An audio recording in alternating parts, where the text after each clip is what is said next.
I'm Mark Gurman with Bloomberg Technology, and on this week's episode of Power On, I'll be taking a look at what you should expect from Apple's next iPhones and its other device launches happening later this year.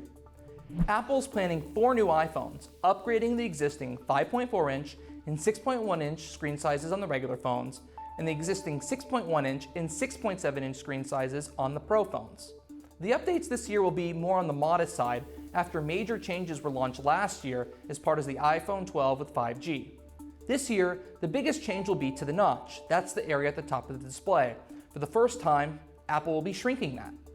Otherwise, the new iPhones will focus on a faster A15 processor, a speedier and higher frame rate display called ProMotion on the new Pro phones, as well as new camera features for both the basic models and the Pro models.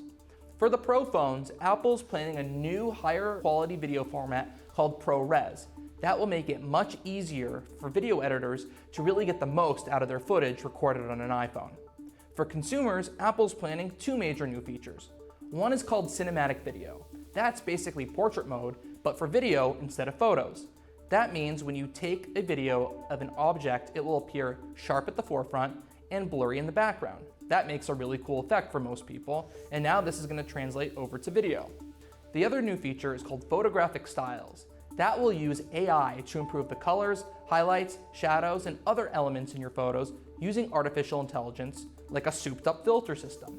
Whether these are called the iPhone 12s or the iPhone 13, Apple's expecting another blockbuster sales period. The company has asked suppliers to build over 90 million units of the new devices.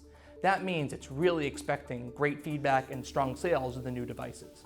Apple typically announces its new models in September, and you can expect multiple launches from Apple over the balance of 2021. So what about those other device launches? Well, you should expect the first revamp to the entry-level Airpods since the first models were released at the end of 2016. You should expect a new design and a new case that makes the new entry-level AirPods similar to the AirPods Pro. That will include improved audio technology and shorter stems, so the AirPods look smaller when sticking out of your ear. You can also expect a revamped iPad mini with a larger display and slimmer bezels, as well as a new 9th generation iPad geared towards students with a thinner form factor and a faster processor. There's also going to be new Apple Watches. These will be redesigned watches with flatter displays and faster processors.